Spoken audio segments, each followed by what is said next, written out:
தமிழர்களின் கடவுள் என்று முருகப்பெருமானுக்கு பெயர் உண்டு. தமிழ் மக்களின் சரித்திரத்தில் முருகனுடைய வழிபாடு எப்பொழுதுமே இருந்து வந்திருப்பதை நாம் அறிவோம். குன்றிருக்கும் இடமெல்லாம் குமரன் இருப்பான் என்பதற்கு ஏற்ப முருகன் மலை மீது கோவில் கொள்வதை பற்றி கூறப்படும் ஒரு வாக்கியம். ஆனால் பொங்கி வரும் கடல் அலைகள் செந்தில் ஆண்டவனின் பாதம் பணியும் கடற்கரையில் கோவில் கொண்டிருக்கக்கூடிய ஒரு கோவில் அப்படின்னு பார்த்தா இது திருச்செந்தூர் கோவில். இந்த திருச்செந்தூர் பற்றிய பல சுவாரஸ்யமான தகவலை பற்றி முழுமையாக தெரிஞ்சுக்கலாம். வீடியோவை கடைசி வரைக்கும் ஸ்கிப் பண்ணாமல் பாருங்கள். நம்ம சேனலை நீங்கள் இன்னும் சப்ஸ்கிரைப் பண்ணலைன்னா மறக்காமல் சப்ஸ்கிரைப் பண்ணிவிடுங்க. வாங்க வீடியோக்குள்ளே போகலாம். மிகவும் பழமையான இந்த திருச்செந்தூர் கோவில், இங்கே இருக்கக்கூடிய முருகப்பெருமான் செந்தில் ஆண்டவன் என அழைக்கப்படுறாரு. சூரபத்மனை போரில் ஜெயித்ததால் இங்கு ஜெயந்தி ஆண்டவர் என்று அழைக்கப்பட்டதாக சொல்லப்படுது. முருகனின் அறுபடை வீடுகளில் இரண்டாவதாகும். கடற்கரை ஓரத்தில் இருக்கக்கூடிய ஒரே படை வீடாகவும் இருப்பது தான் திருச்செந்தூர்.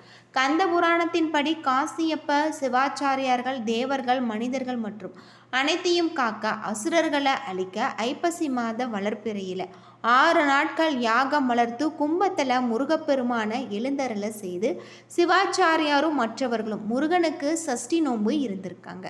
இதனால் மனம் குளிர்ந்த முருகன் அவர்களுக்கு அருள் புரிஞ்சிருக்காரு. அதனை நினைவு கூறும் விதமாக ஐப்பசி மாத அமாவாசைக்கு பிறகு சஷ்டி யாக விழா கொண்டாடப்படுவதாக சொல்லப்படுது. தேவர்களுக்கு உதவ சிவபெருமான் தனது நெற்றி கண்ணில் இருந்து தோற்றுவித்த 6 சக்திகள் 6 குழந்தைகளாக மாறி கார்த்திகை பெண்களால் வளர்க்கப்பட்டு 6 உருவங்களாக ஒன்று சேர்ந்து முருகனாக உருப்பெற்றிருக்கு அப்படின்னே சொல்லலாம். 6 முகத்தை தனது உருவில் கொண்டிருப்பதால் முருகனுக்கு 6 முகம் என பெயர் உண்டு. சூரபத்மனுடன் போர் புரிய இந்த கடற்கரைக்கு முருகப்பெருமான் வந்தபோது நவ கிரகங்களின் சுப கிரகமான அவரும் தேவர்களுக்கு குருவாக இருப்பவருமான குரு பகவான் இங்கு தவம் இருந்து கொண்டிருக்காரு. சிவனின் மைந்தனான முருகனை பணிந்து வணங்கிய குரு பகவான் அசுரர்களுடைய வரலாற்றை பற்றி கூறி சூரபத்மனை போரில் வெல்வதற்கு முருகப்பெருமானுடன் அவரது படை வீரர்களுடன் ஆலோசனை செய்து சிறந்த அறிவுரைகளை வழங்கியிருக்காரு. இதனால் மிகவும் மகிழ்ச்சி அடைந்த முருகப்பெருமான் இங்கு கோவில் கொள்ளும் ஒரு வரலத்தை அருள் புரிஞ்சிருக்கிறதாகும். இதனால் மகிழ்ந்த குரு பகவான் விஸ்வகர்மாவை அழைத்து கோவிலும் எழுப்பியிருக்காங்க. எனவே இங்கு கோவில் கொண்டிருக்கக்கூடிய ஜெயந்திநாதரை வணங்குவதால் முருகப்பெருமானின் அருள் நமக்கு கிடைக்கிறதாக சொல்லப்படுது. அது மட்டும் இல்லாமல் முருகனுக்கு அறுபடை வீடுகள் என்ற வழக்கமாக கூறப்படும் ஒரு வாக்கியம். போர் வீரர்களின் குழுமத்தை படை என்று அழைப்பாங்க. முருகப்பெருமான் சூரபத்மனை அழிப்பதற்காக தனது போரிடும் படை வீரர்களோடு தங்கியிருந்த இடம் திருச்செந்தூர் தலம். எனவே படை வீடு என அழைக்கப்படும் தகுதி திருச்செந்தூருக்கு மட்டுமே இருக்கு. இங்கு போரில் தன்னை காண வரும் பக்தர்களுக்கு அனைத்து கஷ்டங்களையும் போக்கக்கூடிய முருகனின் ஆற்றுப்படுத்தும் வீடு அறுபடை வீடாக மாறியது அப்படின்னே சொல்லலாம்.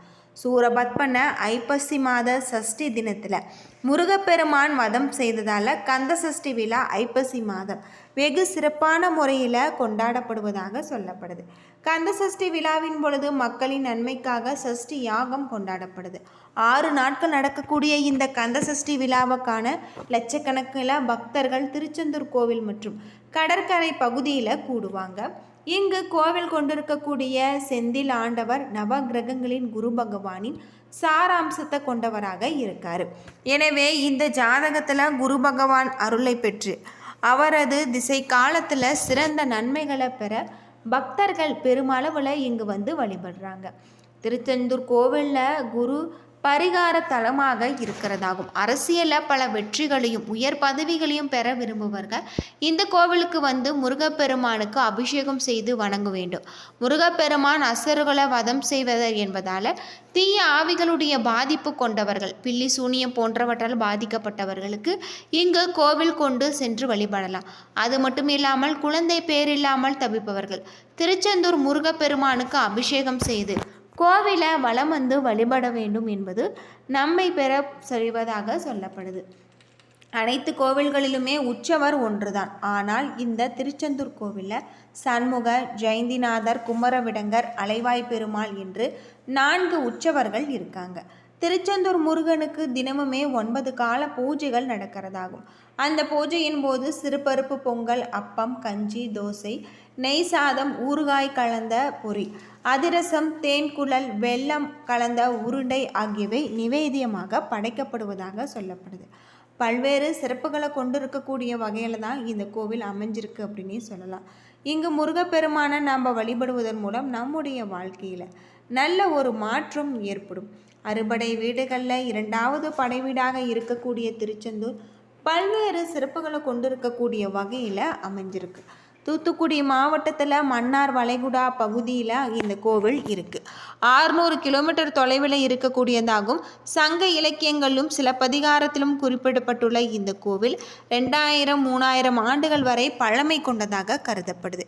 முருகப்பெருமானுக்கு கடற்கரை ஓரத்தில் அமைந்திருக்கக்கூடிய ஒரு கோவில் இது. இந்த கோவில் அமைந்திருக்கக்கூடிய இடம் திருச்சீர் அலைவாய் என அழைக்கப்படுவதாக சொல்லப்படுது.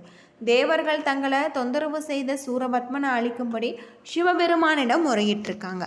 அவர்களது வேண்டுதலை ஏற்று சிவபெருமான் தன்னுடைய நெற்றி கண்ணிலிருந்து 6 பொறிகளை உண்டாக்கியிருக்காங்க. அதிலிருந்து முருகப்பெருமான் தோன்றினார். பின்பு சிவபெருமானின் கட்டளையை ஏற்று சூரபத்மனை அழிக்க இங்கு வந்ததாகும். அந்த வேளையில் முருகப்பெருமானின் தரிசனம் வேண்டி தேவர்களின் குருவான வியாழ பகவான் இந்த தலத்தில் தவம் இருந்திருக்காரு. அவருக்கு காட்சி தந்த முருகப்பெருமான் இந்த இடத்துல தங்கியதாகும். அவர்கள் மூலமாக அசுரர்களுடைய வரலாற்றை தெரிந்து கொண்டிருக்காங்க. அப்பொழுது தனது படை தளபதியான வீரபாகுவர் சூரபத்மனுடன் தூது அனுப்பியிருக்காரு. அவர் கேட்கவில்லை. அது மட்டும் இல்லாமல் தன்னுடைய படை வீரர்களுடன் சென்று அவனை வதம் செஞ்சிருக்காங்க. வியாழ பகவான் முருகன் தனக்கு காட்சி தந்த இந்த இடத்துல எழுந்தருளும்படி வேண்டிக் கொண்டிருக்காரு. அதன்படியே முருகனுக்கு இங்கு கோவில் இருப்பதாகும். பின்னர் வியாழ பகவான் விஸ்வகர்மாவை அழைத்து கோவில் எழுப்பியதாகும். சூரபத்மனை வெற்றி கொண்டதால இங்கு ஜெயந்திநாதர் என அழைக்கப்படுவதாகவும் சொல்லப்படுது.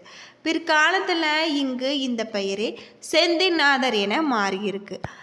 ஜெயந்திபுரம் என்பது திருச்செந்தூர் என மாறியதாக சொல்லப்படுது. முருகனுக்கு 6 வீடுகளில் மட்டுமே கடற்கரை இல்லை, பிற 5 மலைக்கோவில்களில் இருக்குது. 157 அடி உயரம் கொண்ட இந்த கோவிலின் கோபுரம் 9 தலங்களை கொண்டதாக சொல்லப்படுது. அது மட்டும் இல்லாமல் தனது வெற்றிக்கு நன்றி தெரிவிக்கும் விதமாக இங்கு சிவபூஜை செஞ்சிருக்காரு. இந்த கோலத்திலேயே முருகன் வலது கையில் தாமரை மலருடன் அருள் புரிஞ்சதாகவும் தலையில் சிவயோகி போல ஜடாமுடியுடன் தரிசனம் செஞ்சிருக்காரு. இவருக்கு இடது பக்கத்தில் பின்புற சுவற்றில் ஒரு லிங்கம் இருக்கு. இதற்கு முதல்ல தீபாரதனை காட்டிய பிறகு முருகப்பெருமானுக்கு தீபாரதனை நடக்கிறதாக சொல்லப்படுது. இந்த 2 லிங்கங்களுமே இருளில் உள்ளதால தீபாரதனை ஒளியில் மட்டுமே காண முடியும். அது தவிர முருகன் சன்னதிக்கு வலது புறத்தில் பஞ்சலிங்க சன்னதி இருக்கிறதாகவும் இவர்களை மார்கழி மாதத்தில் நாம் தரிசனம் செய்ய வேணும் அப்படின்னும் சொல்லப்படுது. சிவபெருமானுக்குரிய வாகனமாக நந்தி முருகனுக்கு எதிரே இந்திர தேவ மயில்களுடன் மூலஸ்தானம் எதிரே இருக்கிறதாக சொல்லப்படுது. வெளியில் இருந்தபடி முருகரை தரிசனம் செய்யும் பொழுது பஞ்சலிங்க தரிசனம் செய்ய இயலாது. அது மட்டும் இல்லாமல் மூலவர் முருகனின் இடதுபுறம் இருக்கக்கூடிய சிறு வாயில் வழியே உள்ளே நுழைந்து நாம் வலதுபுறம் வந்து பாதாள பஞ்சலிங்க தரிசனம் செய்ய வார நாட்கள் ஆகும். அது மட்டும் இல்லாமல் 5 ரூபாய் கட்டண நுழைவுச்சீட்டு உண்டு. இங்கு சென்று கூட்ட நெரிசல் அதிகம் இருக்கக்கூடிய சமயத்தில் இங்கு நுழைவுச்சீட்டும் வழங்கப்படுவது இல்லை.